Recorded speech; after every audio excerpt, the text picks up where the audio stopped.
मुस्कुराहट है तो दुनिया का कोई तीर्थ करने की भी आवश्यकता नहीं है। आजकल की औलाद अगर जीरो से हीरो बन जाए, जीरो से हीरो बन जाए तो माँ बाप को माँ बाप कहने में शर्म आती है। अगर देखने में माँ बाप कुरूप हैं तो उन्हें शर्म आती है। एक माँ थी, उसका एक बालक था महाराज, एक माँ थी, उसका एक बालक था। बच्चे को पढ़ाया लिखाया, लेकिन बच्चा जब पैदा हुआ था ना, मेरी मैया और ध्यान से सुनना, जब बालक पैदा हुआ था तो बच्चे की एक आंख नहीं थी, एक आंख थी और एक आंख नहीं थी। डॉक्टर ने कहा कि माँ इस बच्चे की पुनः दोनों आंखें ठीक हो जाएंगी अगर एक आंख से किसी की मिल जाए तो। माँ ने कह दिया भैया मेरे बेटे की दोनों आंखें ठीक कर दे, तू मेरी एक आंख निकाल ले। माँ ने अपनी एक आंख बच्चे को दी, बच्चे की दोनों आंखें सुरक्षित कर दी, लेकिन माँ खुद एक आंख से हीन हुई।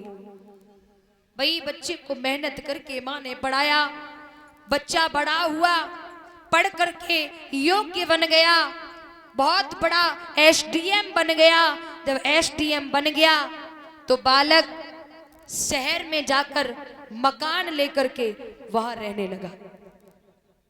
माँ ने विचार किया, माँ गांव में रहती है, माँ ने विचार किया अब तो मेरा बेटा एसडीएम बन गया है, अब मैं अपने बच्चे की शादी करूंगी और जब शादी करूंगी तो मैं और मेरे बेटा की बहू दोनों मिलकर के सुकून से जीवन जिएंगे।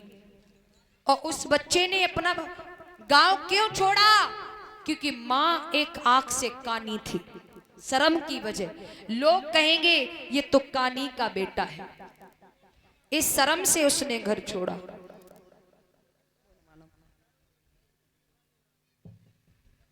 महाराज जब घर छोड़ा, बालक रहने लगा, बच्चे ने माँ बाप की याद विसार दी। एक दिन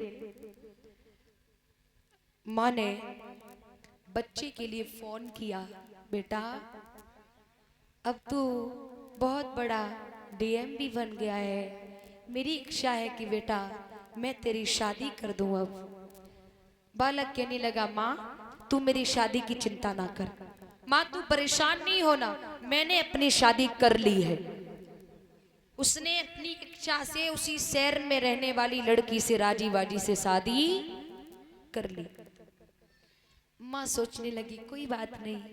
माँ ने फिर फोन किया, बेटा शादी कर ली कोई बात नहीं, खुशी की बात है, लेकिन बेटा बहू को तो घुमा ले जाना, मेरी भी तो इच्छा है कि मैं अपनी बहू को देखूं। बालक बोला माँ फोन काट दे, मुझे भी टाइम नहीं है, फिर बात करूंगा। माँ फिर तड़फ करके रह गई। भैया अब तो माँ फोन करती है, बच्चा फोन नहीं उठाता है। धीरे धीरे उस एसडीएम की पत्नी के एक बालक भी हो गया, धीमे धीमे बालक वो 2-3 साल का भी हो गया। माँ की बिल्कुल भी याद उसे नहीं आई। माँ ने बच्चे का पता लगाया कि मेरा बेटा रहता कहाँ है। वो बूढ़ी माँ बच्चे का पता लगाती हुई उसी शहर में पहुंच गई जिस शहर में उसका बेटा रहता था। पता लगाती हुई उसी महल के पास पहुंच गई जिस महल में उस माँ का बेटा रहता था। दरवाजे पर नौकर लगे हैं, नौकर को बताया कि बेटा तेरा जो एसडीएम है ना, मैं उसकी माँ हूँ, मुझे जरा मेरे बेटे से मिला दे। नौकर बूढ़ी माँ को लेकर के चला, ऊपर तक 2 मंजिल पर छोड़ आया। नौकर पुनः लौट आया और जैसे ही माँ आगे को बढ़ी, जैसे ही माँ आगे को बढ़ी और जैसे ही माँ आगे को बढ़ी, उस एसडीएम की बहू ने देखा, एकदम चीखने लगी, अरे साहब देखो देखो बच्चा चुराने वाली हमारे घर में घुस आई है, अरे इसे पकड़ो, अरे इसे भगाओ, अरे इसे मारो पीटो। बालक उसका पति दौड़ कर आया। लड़का ने देखा, मन में तो लगा कि ये तो मेरी माँ है, लेकिन पत्नी की शर्म की वजह वो माँ से माँ नहीं कह पाया। मेरी पत्नी कहेगी इसकी माँ इतनी कुरूप है, एक आंख की है। माँ बोली बेटा मैं बच्चे चुराने वाली नहीं हूँ, मैं तेरी माँ हूँ, मैं तेरी माँ हूँ बेटा। एसडीएम कहने लगा तेरा दिमाग खराब है, अरे तेरी ऐसी काली कलूटी एक आंख वाली मेरी माँ, अरे चल निकल यहाँ से। माँ कहने लगी बेटा मैं सच कहती हूँ, मैं तेरी माँ हूँ। अरे चल फिर करके देख, कोई और होगा तेरा बेटा, मैं तेरा बेटा नहीं हूँ, शायद तू भूल गई है। माँ ने हिलकी भर के कहा बेटा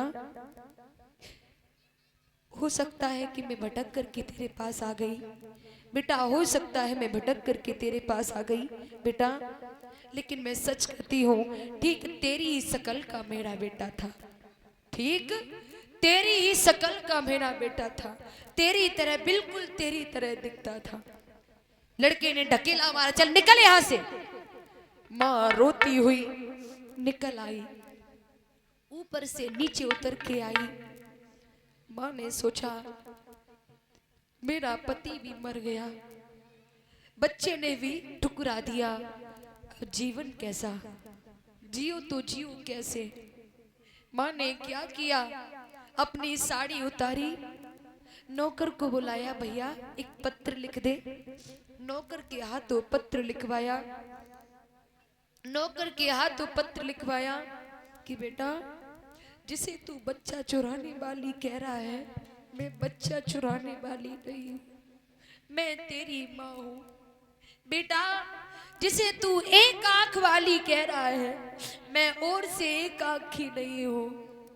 जब तू छोटा था, जब तू पैदा हुआ था, तब तेरे एक आंख थी, तो डॉक्टर ने कहा था अगर इसे कोई एक आंख दे दे तो इसकी दोनों आंखें सुरक्षित हो जाएंगी। तो बेटा मैंने अपनी एक आंख तुझे निकलवा करके दे दी थी।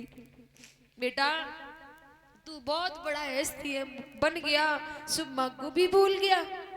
चल कोई बात नहीं बेटा, अब मैं जाती हूँ संसार से, लेकिन बेटा कभी मेरी याद में रोना मत। तेरी जो दूसरी आंख है तो ये समझ लेना कि आंख ही मेरी माँ है। मुझे अपनी माँ समझकर, इस आंख को अपनी माँ समझकर खुश रहना बेटा, खूब खुश रहो, जिंदगी खुशी से जियो। इतना लिखवा कर माँ ने उस पत्र को लिया और पत्र को लेकर माँ ने कमर से बांधा और बांध करके माँ ने साड़ी को लेकर नीचे वाली मंजिल पर पंखे में साड़ी को फंसाया और फंसा करके फंदा गले में लटकाया, लगाया, फांसी का फंदा लटका कर माता झूल गई। माँ मर गई। जब माँ मर गई नौकर ने दौड़कर बताया, अरे साहब जिसे तुम बच्चा चोर कह रहे थे आकर के देखो वो बूढ़ी माँ मर चुकी है। एसडीएम ने जैसे ही सुना भागता हुआ आया, ऊपर से नीचे उतर के आया, माँ को फंदे पर लटका देखा, पछाड़ खा के गिर गया, माँ मुझे क्षमा कर देना, हम जैसा पापी निर्लज्ज कोई दुनिया में नहीं होगा, मैंने अपनी माँ को ही खा लिया, माँ मुझे माफ कर देना। और पत्र देखा है कमर में फंसा हुआ है, तो पत्र जैसे ही खोल कर पड़ा तो एसडीएम और चीख चीख करके रोया। उसमें लास्ट में लिखा है कि बेटा जो तेरी दूसरी आंख है वो मेरी आंख है, वो उस आंख को अपनी माँ समझ करके जीवन जीना, खुश रहना बेटा, मुस्कुराते रहना, भगवान तुम्हें सर्वदा सुखी रखे। और जैसे ही उसने पढ़ा उसके होश उड़ गए, सर धुन करके रोया प्यारे। अब रोने से होता क्या है, जब चिड़िया चुन गई खेत फिर पछताए क्या हुई।